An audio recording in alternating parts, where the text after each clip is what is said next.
participants, our faculty members. So in this way, we are making this time more and more beneficial and helping the students in some way or the others, so that they can cope up with the tensions and other you may say insecurities that have come over this period of time. So we are trying to make the most out of this time. So in this way, today our session is on career counseling, and with a person like Shashank Bhushan, who has an experience of so many years in HR field. He is the best person who could answer the questions and queries of our students. Uh, of our students. So I would like Mr. Shashank, if you would like to say a few words. So I would like to invite him. Hello, Shashank. So you need to. Hello, Dr. Verma. Good afternoon. And Good happy afternoon. to be here in front of all these students. It reminds me of not too long back when I used to be not in these virtual sessions, but yeah, similar sessions with other people outside. So thank you very much for having me here. Oh, it's a privilege to have you here, and we are very thankful to you that you have taken some time out of your busy schedule. So let's start the session, and I will be asking you the first question. So what are we like? For example, what are the industry expectations from graduate degree students? In fact, you belonging to working in the industry for a long time, so I expect you can answer it in a much better way. Like for example, in the present time, as well as what are the expectations from a graduate or a degree student, be it a BTech engineer, be a the BSc graduate or a MBA graduate? What do the industry wants? All right. So I think, I've been closely interacting with the universities and campuses for almost 20 years now. Been hiring there. I've been visiting as faculty and as speaker. And to be very honest and fair, while I can put across a lot of jargons about this, in these 20 years, I've not seen any major shift in expectations from fresh graduates.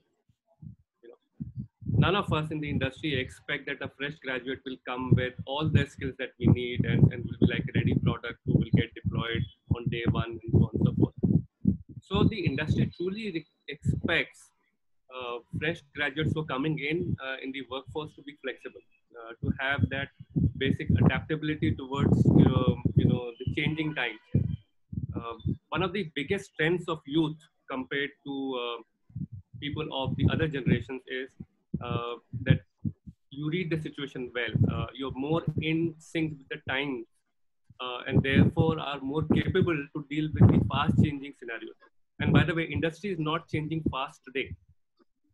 For every generation of fresh graduates, the industry in that contextual time was always changing very, very rapidly. Right? So that's a given for any youth when he or she is coming out from college, that the expectation is that you read the situation, you know where the industry is heading out to be, and be flexible. One of the biggest complaints I've often heard from my peers in the industry is that, you hire fresh graduates and they only want to do one thing.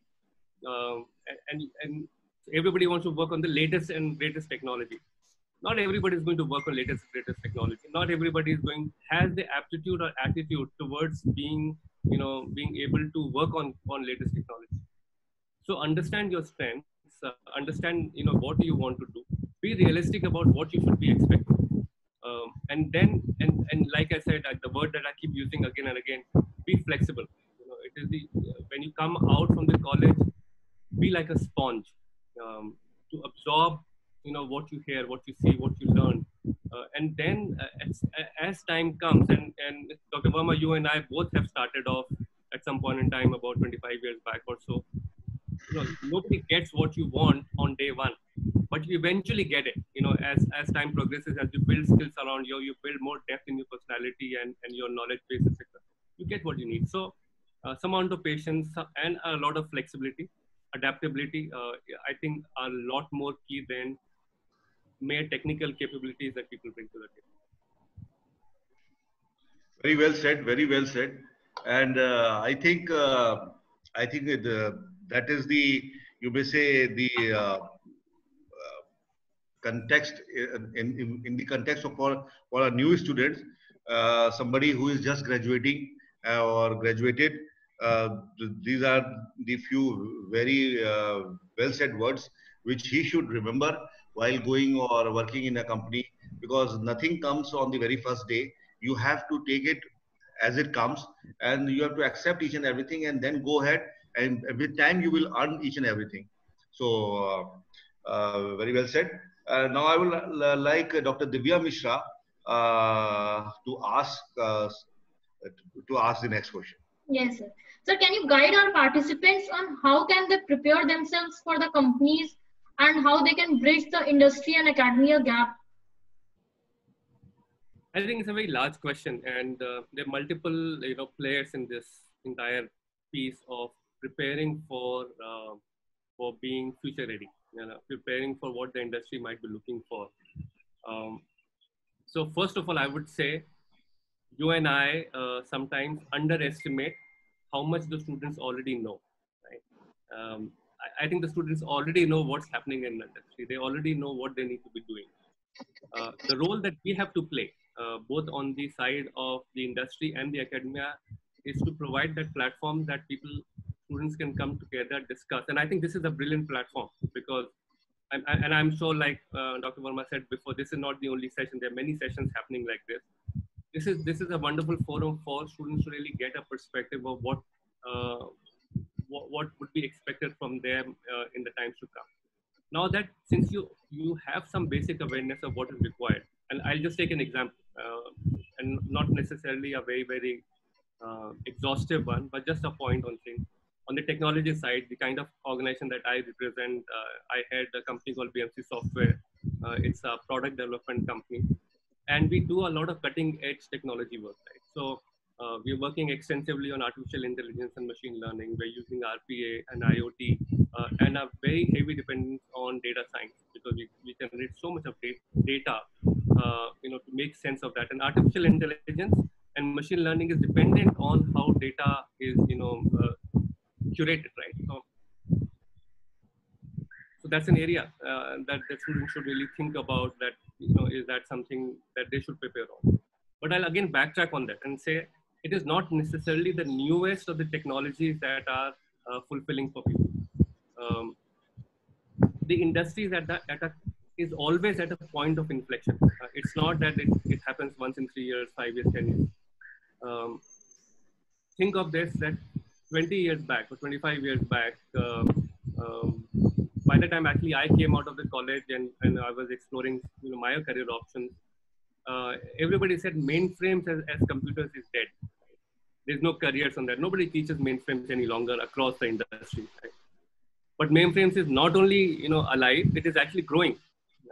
Because today when you swipe your credit card on any of your outlets, it goes through a mainframe and generates your validation, everything, and that happens in nanoseconds. So there is a great demand for new skills.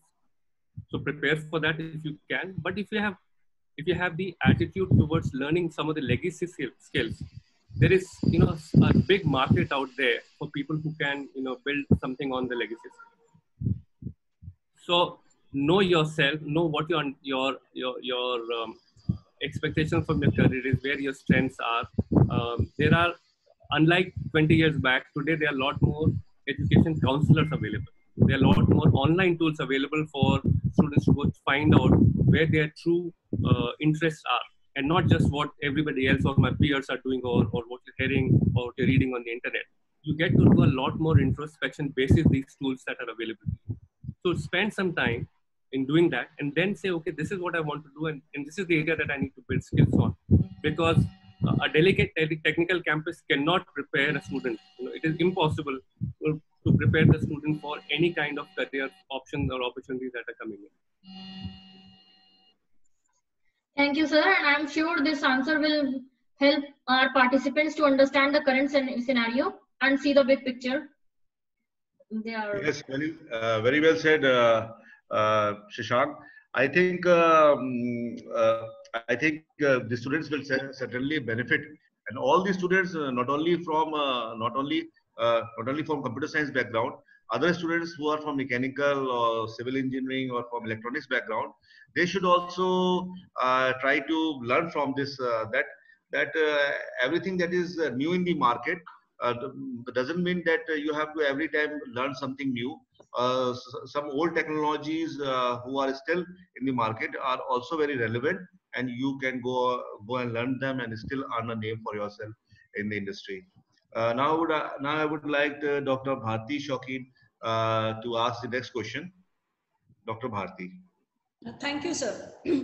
Shashank, sir, as I got to know, you have a vast experience from industry and as well as working experience with IBM. I want to bring to your kind information that in IP University, only 6 students got selected in IBM. And our college is fortunate to have 2 girls, Achal Gupta and Shreya Seni, got selected in IBM. So since I am coordinating placements here, so I'm more excited in the field. Now, sir, my query is, of course, students from NCR, they are, they have better opportunities in the sense I can view 90% companies here in Noida and Greater Noida. But my concern is that other than Indian companies, are there global opportunities for these graduate engineering graduates, architects, and the students from hotel management? That is also our concern because this field the students know. But what are the other possibilities beyond that? The international market, the global companies. So how far these opportunities are available to students today in the market? All right. So first of all, congratulations to your students who've got through IBM. I think, IBM by itself is like a university. I worked in IBM for 6 years, and I think I learned, I picked up knowledge that, possibly I will learn in 20 years in those 6 years. So congratulations to them. Thank you, sir. Now, international opportunities. I think there is always international opportunities available to students here. Now, the question I will often ask is, do you really want to go outside of India to get an international opportunity? Why do you want to do that? Is that because you think the lifestyle there is much better? It's much more richer. You can make more money. So, there's a little chauvinism in my answer, but I would say today, and despite the slowdown that we're witnessing even before COVID, and now IMF is saying 4.5% decline in GDP this year, India is one of the fastest growing economies in the world. The number of opportunities that we have here is unparalleled compared to, I work very closely with the United States, where my headquarters are. On a daily basis, I'm getting requests from our staff in the US that they would like to come to India and work here because the opportunities are here, because the growth is happening here, the learning and development opportunities that we have in India, simply because of the explosion of business opportunities is that much more. Now that's one part of it, and that's a little bit of chauvinistic answer because I think India has a lot more opportunities. All other economies or bigger economies that we used to witness earlier, the Americas or parts of Europe or Australia, they are they're growing at a very small pace. US grows 2%, and it looks like they've done phenomenal. Not that it does not mean that there's no opportunity there, but there are 2 ways to look at international opportunities. One is that you go out from India and work abroad. That's one way to look at it. But just like your students who got through IBM will give them international exposure. And I think exposure is a lot more important than your ability to travel outside. Because your clients are global. Your client bases have businesses which are very, very diverse. And I would say today, almost virtually every organization, every global entity has a large operations out of India. So if you want a global opportunity, you don't necessarily need to fly out of India. You can be here, you do global work. And the advantage of doing global work is that you get a wider perspective. Your learning is that much more. You get to see and interact with people with different cultures, which by itself is a great learning.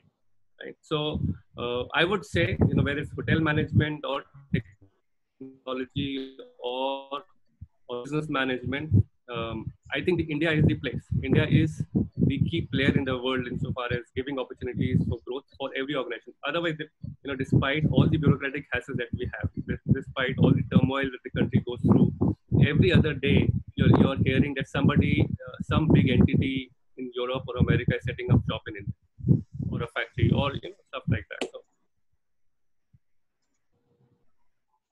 thank you very much, sir. I'm sure the students are really curious about the question, and now they are happy about, through Indian companies also, they are open up to the other opportunities coming from abroad, getting opportunity to interact with people and opening further opportunity through the company itself. So that's a great, benefit for the students even joining these Indian companies. Thank you so much, sir. It's what I'm trying to say that I think it's just a perspective. If you just turn the coin a little bit, you will see that international opportunities are sitting out here in India itself. There is a lot of merit in going out of India and experiencing that culture in person there. But from a work exposure and learning perspective, I don't think there's a place better than India. Very well said. Again, I think, Shashank, for experience point of view, the economy and the business that is growing in India, and if somebody has a lot of projects, a lot of work in India, then the best learning place would be India. So now the next question that I want to ask you, like for example, what is the biggest trend you see that hiring managers will face in the next 2-3 years? Like for example, this is related to COVID also, and other trends that are moving around that are already present in the world. So how do you see what will be the biggest trend for the hiring managers? So I think one of the biggest changes, I would say, before the trends is that hiring has gone virtual. Thanks to COVID. A few months back, we wouldn't have really made an offer to a candidate without meeting him or her in person. It did not matter that the candidate comes from Bhubaneswar or Kolkata or Mumbai. We would meet the candidate at least once before we would make an offer. Today we are not doing that. Today a Zoom call or a Teams video meeting is sufficient for us to determine that the candidate is good to hire. And we're finding that as we are going through this process, we're becoming better at doing virtual hiring. So that's one big change that by itself is happening in the methodology of recruiting that is there. But again, what the hiring managers would be looking for, I would say it's not too different from what I said in question number 1. They would still be looking for, I believe your question is pertaining to fresh talent, right? You're not referring to people who have experience. So if it is, that's right? So if it is still about fresh talent, then the hiring managers are always going to be looking for aptitude, for flexibility, for the attitude towards learning. One of the biggest changes that have happened, and I said this earlier, that has not really changed, but what has truly changed is, supposing a technology, and I'll just take an example of technology, had a lifespan of 15 years, 20 years back. That lifespan today is about 2.5-3 years, right? So while adaptability and flexibility was important even then, it is even more important today. You cannot be married to a particular way of doing things, a particular domain of the industry, or to a technology. As a fresh talent, you need to have built that capacity for being able to be flexible to move on. And that is what the hiring managers are going to be looking more and more, because every person you hire is, why am I hiring a person? Because that person is eventually going to make me successful by picking up the work that gets assigned to them. And therefore, the ability of the fresh graduates to build a resilience in them, in that, that nimbleness and being ability to move on from one to the other, and still being patient for the opportunities that come by their way. I think that is not going to change. That is something that the hiring managers are still going to be looking for. Of course, there's going to be requirement of technical skills, which will vary from time to time. We have also started to do a lot of online assessments for students. And there are different kinds of tests that we do. So I think organizations have kind of eliminated a lot of personal biases that used to be there in the hiring process in the past.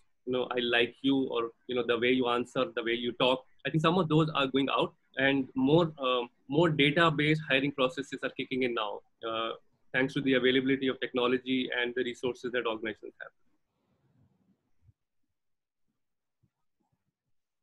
Okay, that was a very good answer. I think all the students and we are certainly would like to have that thing, that this technology is bringing a lot of changes and it is helping the hiring process.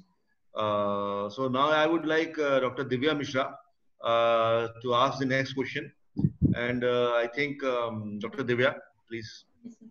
Thank you, sir. So I would like to ask that what is the one advice you would like to give someone, the student or the participant that is just going out of the college today? I may sound like I think I might sound like a broken record on this. Let me saying, be flexible, be adaptable. One of the things I think most organizations struggle with fresh talent or younger talent is the sense of entitlement. And I'm being very direct on this. There's nothing like a free lunch or free breakfast there, right? So you will not get something that you want simply because you say so. You have to earn it, and you have to slog for it, and you have to go through the grind. Be ready for it. Industry is much larger, and there's no silver platter that is waiting for anybody, irrespective of whether you're fresh talent or 25 years of my experience here. I still have to go and prove myself every single day, and so be ready for that. Very often, when you graduate from your class and you say, I was the dada of the class. I know my teachers loved me, my fellow students loved me. I was so great. My internship was superb and outstanding. It is like, for a cricket batsman, a century that he scored, in the first inning, you start at 0 on the next inning. So bring down the expectation of entitlement that you will get it simply because you are the best. You have to go prove it. Second, raise your attitude level. Be curious to learn. Be always open for learning. There is nothing like an absolute knowledge. When I graduated out from the college and I had my first boss, I said, this guy is so stupid. What does he know? I knew more than my boss. Well, I think technically that was right. I knew more than my boss on the technical aspects of the role that I was doing, because I just studied most of them. But he knew the application of that. He knew the consequences of the actions that we did. So there is a lot of merit in the experiences that people with experience bring to you. And sometimes in our arrogance of youth, we feel that we are better. We know everything. Industry does not like it. Industry likes humility. Industry likes that curiosity to learn and go through the grind to become more accomplished than what you were yesterday. Guidance to our participants. I think this will help them a lot. Well, very well said. Humility. You may not like my answer, but that is the answer. No, sir, this is the fact. This is the fact. Actually, experience do matters a lot. And in whatever industry you are, the fresh talent that comes in, they comes in with lot of energy, lot of new ideas. But as you rightly said, the application part of it is always there with the experienced person. And humility, as you said, is a very correct word that one should have. Otherwise, that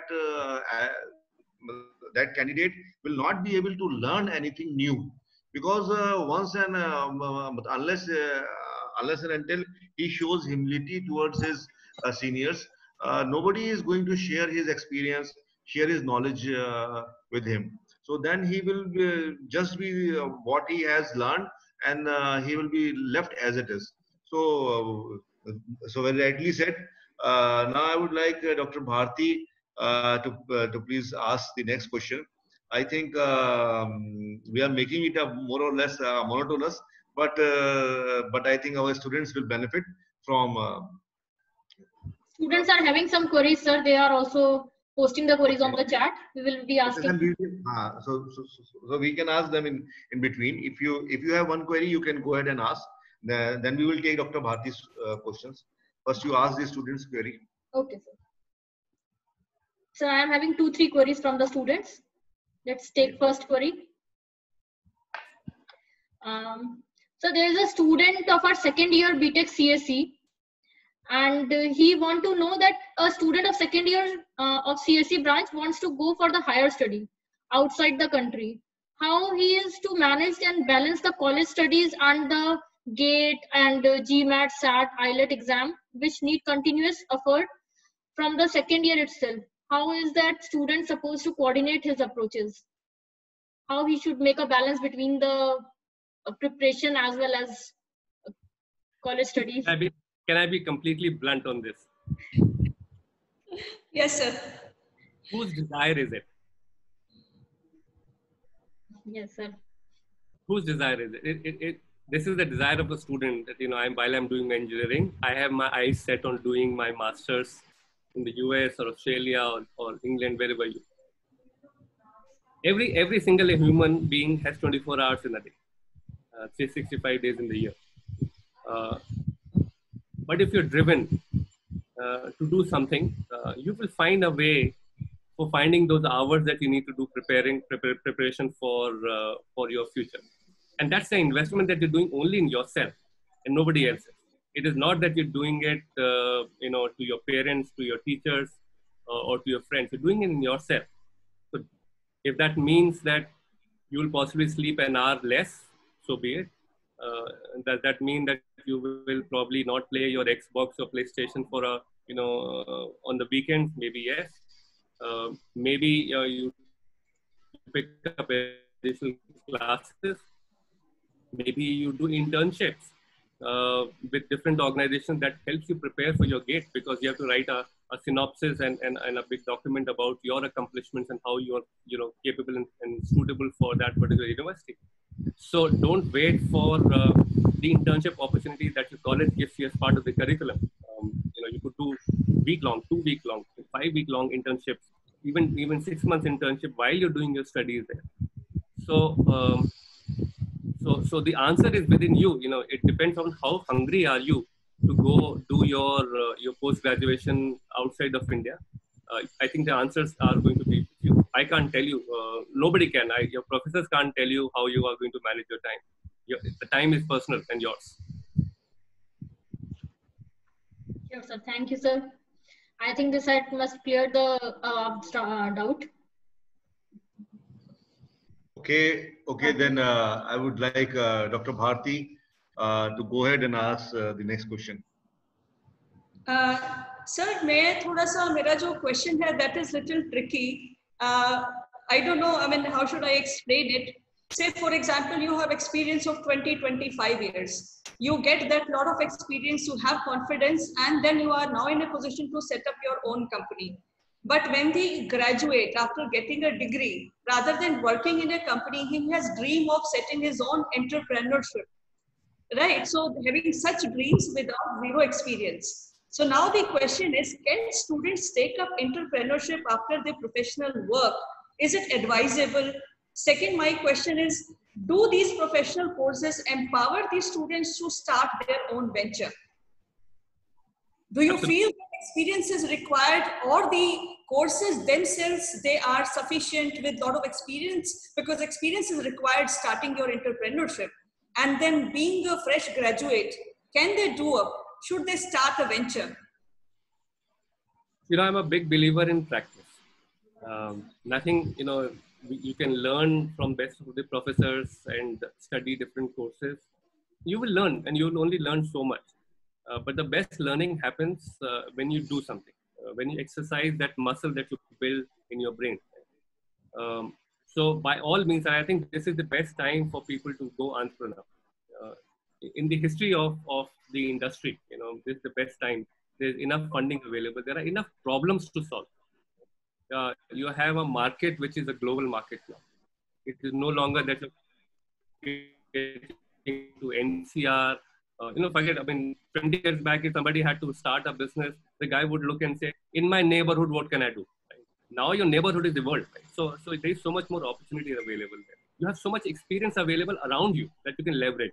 Be it again your professors, your seniors from your institution who are outside, working professionals, consultants. But, and if you were to ask my personal opinion, I don't think there's any harm in going entrepreneur right after you graduate. But what are you doing to prepare yourself for that? That's the key question that you need to answer. Are you picking up those internships that are preparing you today for what you want to do day after tomorrow?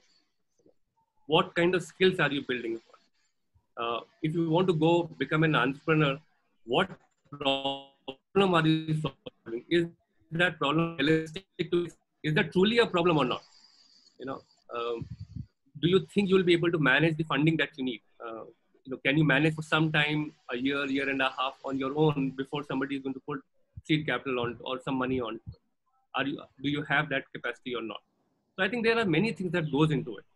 All I can say is that there is no better time than today for people to go and become entrepreneurs because of the entire ecosystem which is thriving across for startups and companies to go get started with on their own. Absolutely. But not also be realistic. Again, this is another point. All of us who have aspirations to go become an entrepreneur will look at a Steve Jobs and say, "Oh, I'll create he created an Apple from a garage," or at Bill Gates, or people who are big names. And you talk about Bansals that they created a Flipkart. Not all Bansals become drivers of Flipkart. Not all Steve Jobs became Apple. So think about what is that you're doing. Is that a real problem that you're trying to solve that your customers are going to pay for?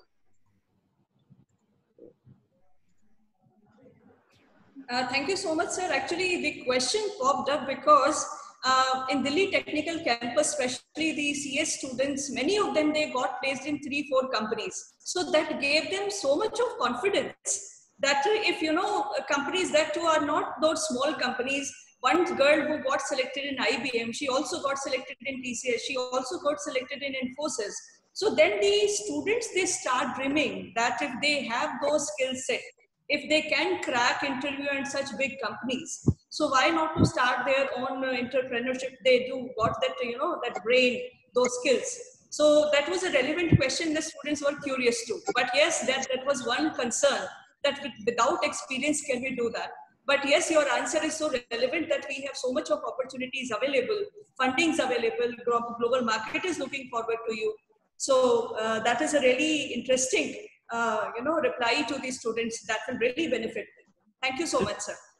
And Bharti, if students want to go entrepreneur at the start of their careers, there is enough mentoring that is available. The startup ecosystem is so strong in India today, across the country, that you could go find mentors who could help you establish your business. Because there's a difference between a fresh engineering grad working in IBM and another fresh engineering grad who starts his or her own company.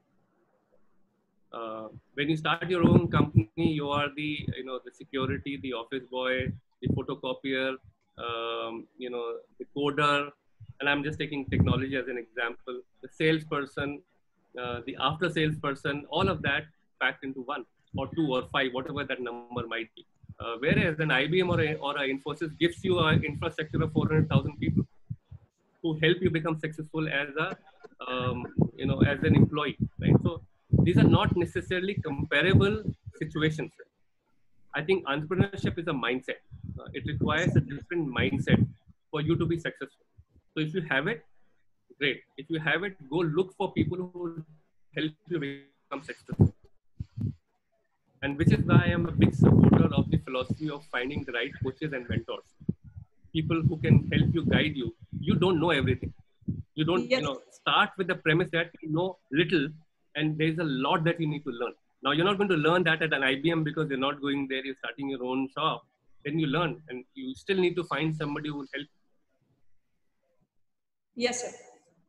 So based on this question, we are having a student, Tanush Deep, and he and his some friends have started a small startup. So I would like him to ask his question. Tanush? Yes, am I audible? Yes, Tanush. Yeah. You can ask your question. Hello, sir. So, as ma'am said, me and my friends, we have actually started or formed a sort of a startup. It's not really a company right now. It's just a product as of this stage, and it's basically a website. It's www.workindulge.com. So basically, the idea behind is that students, especially in computer science department, they often want to work on a lot of projects. And what happens is that as of the starting stage, when they're beginning, they don't have the tech stack to implement projects which they might want to achieve, and the idea that they have. So basically what the website does is that it allows students to collaborate with other students who have the supplementary or complementary tech stack, and they allowed them to collaborate with each other to make this project a success. And it has other use cases as well. So the question is that, as you said, that you need to know whether the idea you have is actually a good idea, whether it will be useful for just your neighborhood or like the entire community. So just wanted your thoughts on like what how what do you think first of all about the idea itself, and some guidance about like getting started with your own startup. So, Tanuj, first of all, congratulations for starting your own startup. Like I said, this is a great time to do so. You have minimal risks in your own life right now for you to start and explore something, and I'm sure you will pick up immense learning by virtue of the fact that you're running a startup, which means you're managing your finances, you're getting to understand some amount of P&L, and you're building your skills of networking on the internet here. Now, what I think the idea, if I understood correctly, is largely around crowdsourcing of projects from an enablement perspective for different kind of students to come together and be successful together. I think it's a great idea. But think about it, is this idea innovative? Is that idea unique? Can you build more functionalities around it? Something that in our language, the adjacencies that you could find that will make it much more richer. That it will last 1 year, 2 years, 5 years. What will sustain it?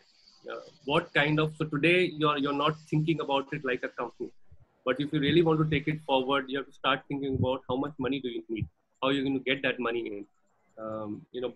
Great ideas have died down when you hit the wall with regards to funding is concerned.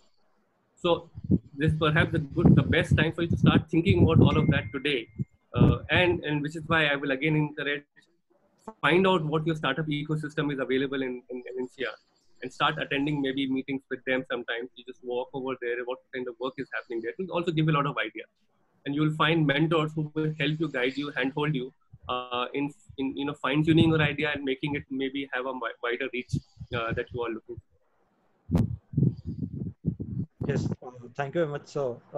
I think I got the answer that you are trying to give, and actually we have also like the those adjacencies. I think we have already covered most of them, but I would surely love to attend these workshops, and just thank you very much for the answer. All the best. Thank you, sir. So there is another question from a student, Adesh Shrivastava. He is in mechanical third year. We came across a lot of different technologies during our course college time. But what I think is that when we are enrolled in any industry, we are confined to a particular kind of work or technology. Please correct me if I'm wrong. Secondly, I want to ask, what are the trends we find in the research sector after this COVID-19 situation, and how can we become part of that being a student of the third year? So if I understand question correctly, I think what Adesh is asking is how do we leverage the COVID situation better so that we can build something which is more sustainable going forward. Yes, sir. And I didn't get the first part of the question. I think there was one more thing that he was asking. So actually he wants to ask that during the college time, we are studying various technologies. And when we are going to the industry, we are confined towards a single technology or a single particular task of work only. That's the nature of business, right? That's the nature of work itself. And which is what I said earlier on. You will not necessarily get to do everything that you want to do on day one. Not even maybe on year 2, year 3, year 4. But if you keep building skills for yourself, you will start to find that you will, the opportunities that you're looking for will land to your on yourself. Today, while you are in your third year of engineering, you don't even, there is this, you don't even know what you don't know.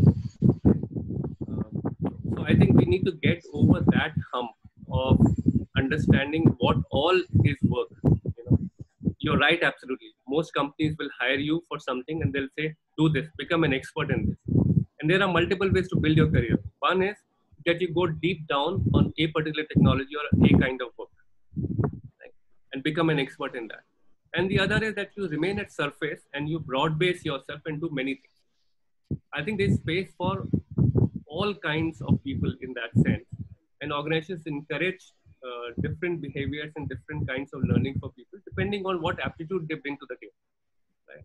So one thing I'll tell Adesh is don't get too worried about the fact that you will be required to do only one kind of work.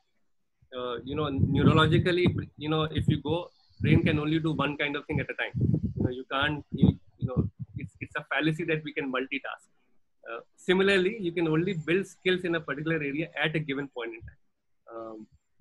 But if you have the aptitude and ability that you can learn more things, you will find the opportunities will come your way. But third year, I think it's too early for you to get into that mode.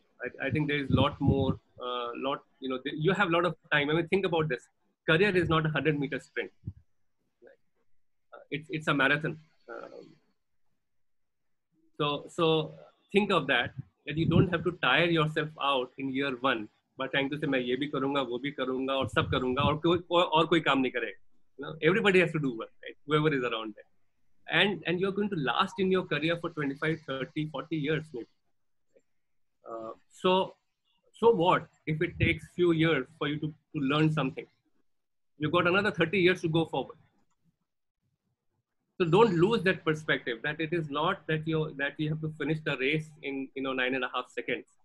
This career is going to last you for that entire marathon, and you have to pace yourself. At different points in your times in your career, you will run very hard and fast, and at some point in time in your career, you will be very steady. And some point in time, you will just want to walk, and then pick up pace again. And that's an important perspective to keep in mind. It's very hard when you are 22 years old. Because you just want to grab everything that is available, but that's a little bit of maturing up you will do, and you will find when you get to your first job when you get into that. Thank you, sir. Sir, can I also ask something, sir? Sure. I really like the analogy that you just used, comparing career to not 100-meter road, but a marathon. Is it a saying that, or you just had that expression right now? I really love that.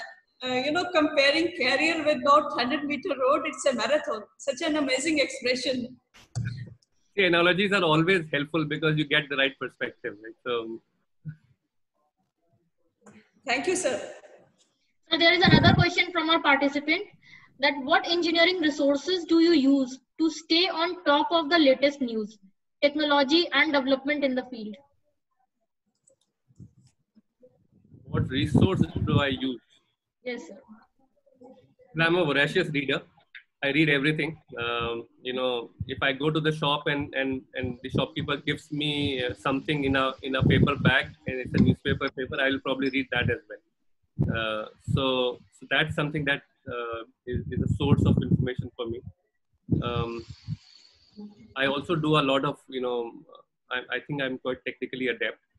So I also learn a lot from internet, and I also meet a lot of people.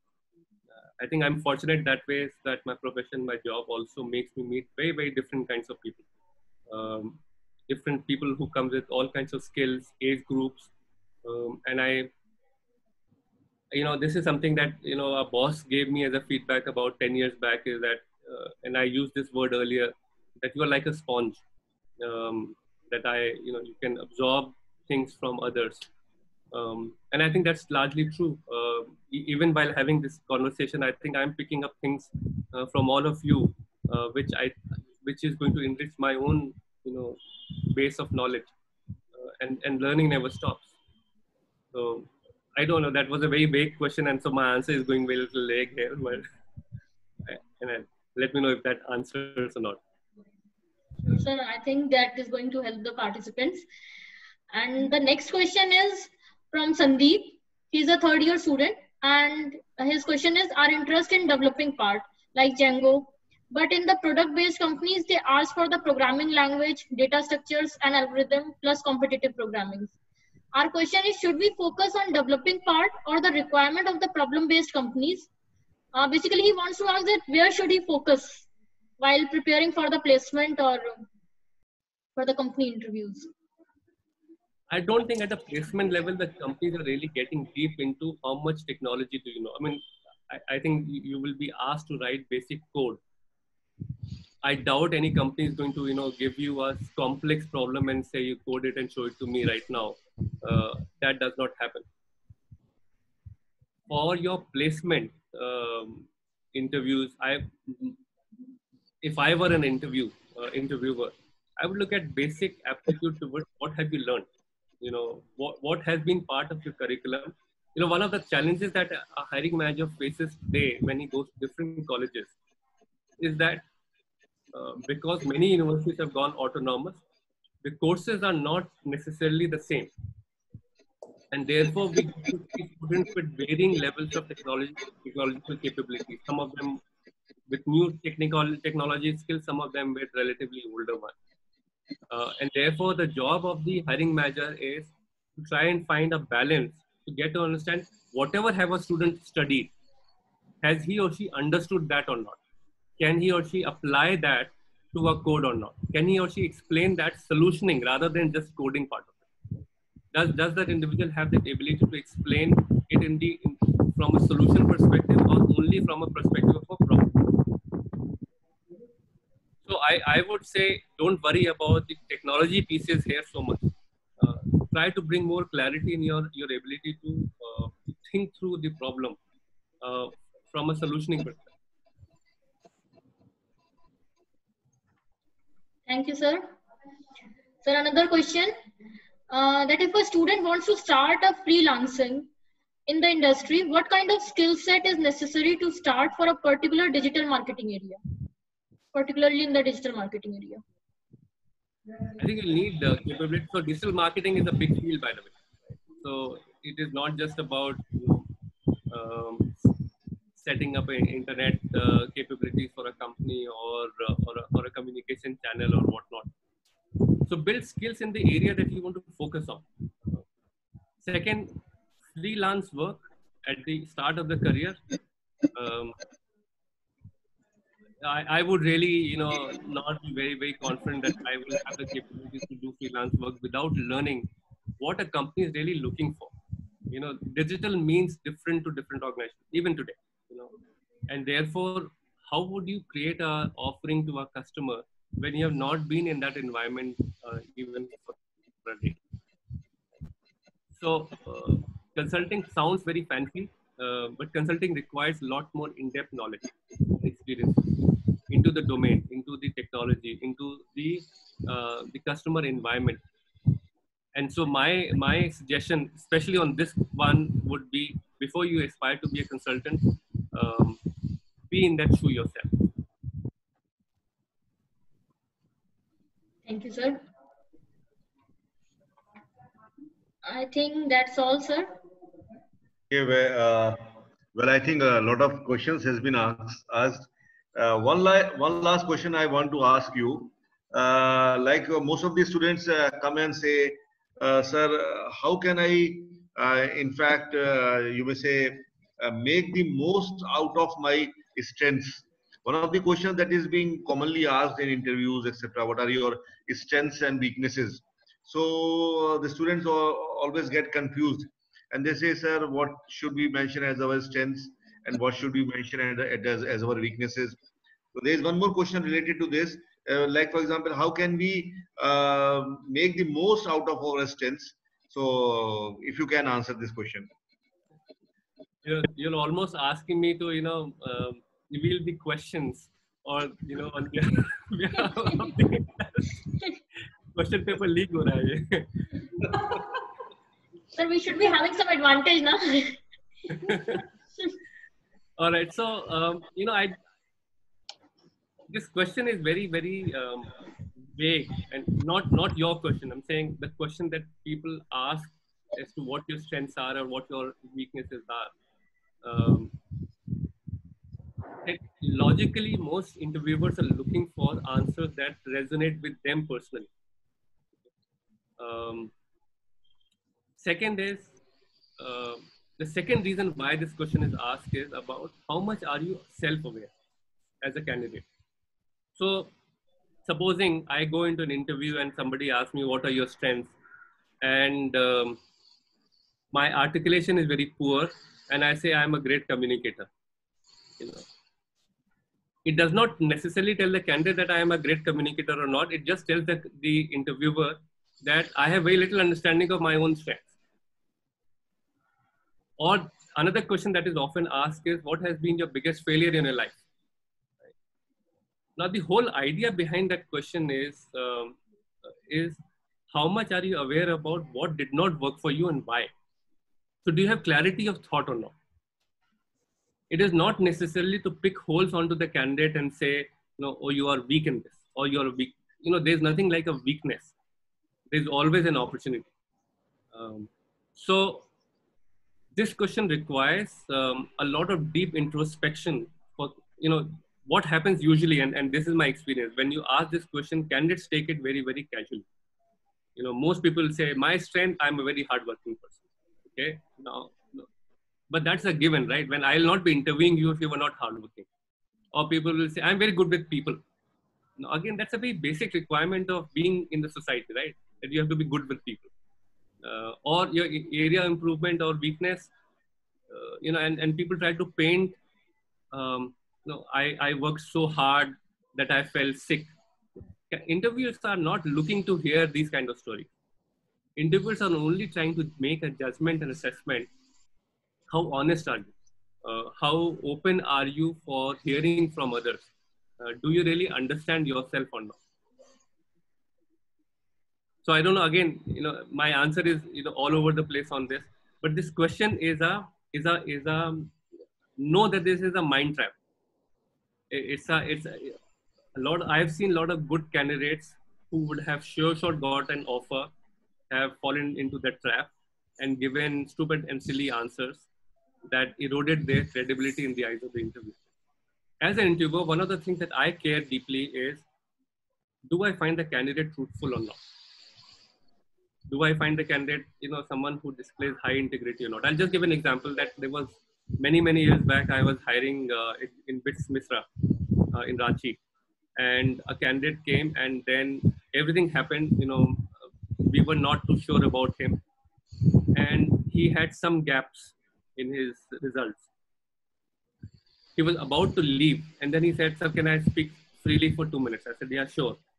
He said, my results are not great because in the last semester, I got in with bad company and got into fight with some of the other students, and I got hurt. And because of that, I had to neglect my studies. I was almost rusticated from the college. I made an offer to him. And now it is about 17 years. And I know he has done exceedingly well in his career. What appealed to me, and it's, these are intuitive decisions that you make as a hiring manager based on how is the candidate saying. It's not that you have to tell a sob story to your hiring manager or the person who's hiring you. It is about how you're telling it. Is there truth into that or not? And I saw truth and high level of integrity in that boy. And I said, yeah, this guy makes sense to me. Thank you, sir. Sir, I think one last question I'm having from a student. That few students after graduation opt for the post graduation, and some go for working in industry, and few are there who try to do both at the same time. According to you, which is better option, and what are the parameters one upon which the decision must be taken?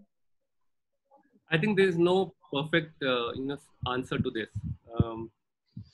At one level, I would say, and their post graduations are of different kinds, right? You're an engineer, you do your post graduation in engineering itself, or you do in management. Typically, that's what people choose, one or the other. My advice, especially if somebody wants to go into management, you've done 4 years of your engineering, and you spend time in learning a craft which is highly technical. Get a few years of industry experience before you decide whether you want to pursue your MBA or not. So I think the answer there for a management aspirant is spend a few years in the industry to know whether you really want to be into management, or you think technical careers or all you want. But if you want to pursue your post-graduation, then I think it's a lot more simpler decision to say you do it back to back. You finish your engineering and you go for your higher education on the technical side. But again, different people will have different perspectives on that. I don't think there is one common answer that you will ever find. And again, I would say bring a level of clarity on why would you want to do that. Why would you want to go do your MS, or why do you want to do MBA? Is it simply because you think that life is going to be nicer because you have no idea about it right now and it looks nice, or do you really think that is where your true calling is?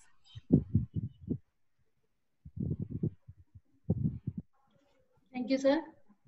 Sir, I'm also having one more question from a student, that many students live their life in broke, upset, overthinking to get a job. Means they think that after getting a job and having a source of earning is make them successful. But in reality, after getting that job, they're really not happy as they thought. I want to say that students are trying to be more focused on placement preparation, and they forget to live their interesting life, do hobbies, but after getting job, they are not happy as they thought. What is you say about this? How much truth in this? So there's a student, Sandeep, he wants to ask this. Sandeep, you're reminding me of Three Idiots. Again, happiness is a big subject. We can have another conversation for an hour on happiness. What makes one person happy is not common for everyone. So what makes you happy? Does pursuing a hobby and making that your profession, will that make you happy? Will making a lot of money as a professional will make you happy? Will getting fame and people appreciate you make you happy? So I think it's to each their own, what makes them happy. So it's unfair to say that if you start to work, you will be unhappy. You are certainly going to be unhappy if you don't have clarity on what is that you're doing and why you're doing. If you're working simply because you needed to earn money, possible that you may not really enjoy it. But are you doing what you're doing because you enjoy it? Are you in this course, whether you're doing engineering or hotel management, or you're doing BSc, are you doing it because you're enjoying doing it? I think those are questions. I would say it's much more easier for this generation of students to answer than it was for my generation. Because this generation is coming into the workforce or at this stage in life with relative prosperity, with the country going through that curve of 25 years back, career options were very limited, and so students chose only medicine or engineering or MBAs, and there were not too many options available.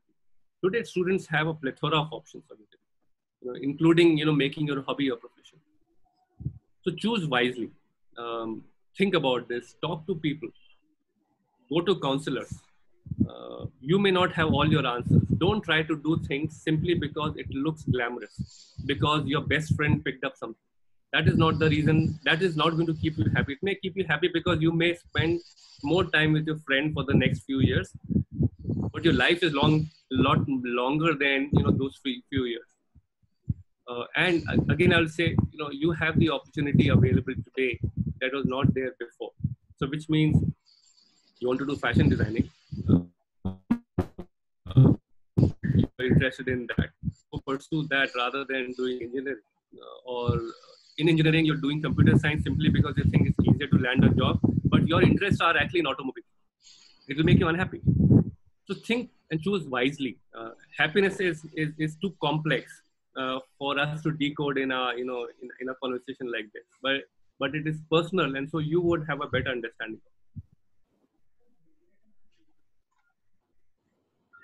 That's all, sir. Thank you very much. I think today it was the other way around. Mostly you were asking questions, but today the students and we asked a lot of questions to you.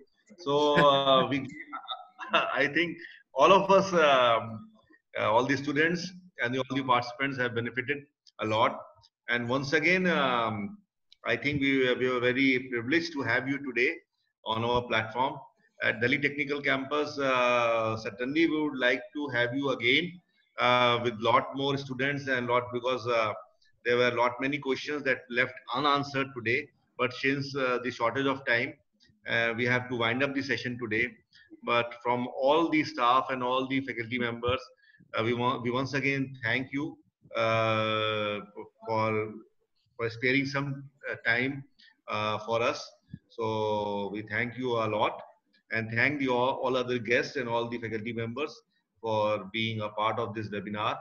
I hope everybody may have cherished and enjoyed this session. With that, I want to wind up the session. You want to say something, Shashank? I just want to thank you in particular for reaching out for this session. I completely enjoyed this session here. There were good questions. I don't know whether I answered all of them completely and fully or not. But one of the things that I always feel is that when a question is asked from me, I will always give an answer. It may not be the answer that you may want, right? So that's very hard for me. But it was a pleasure talking and being here. Thank you very much for having me. Thank you. We all enjoyed it. Thank you, sir. Thank you. It was wonderful.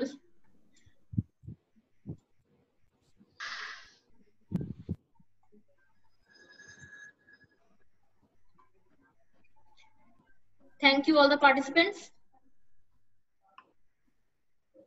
Thank you, everyone. Thank you, all the students.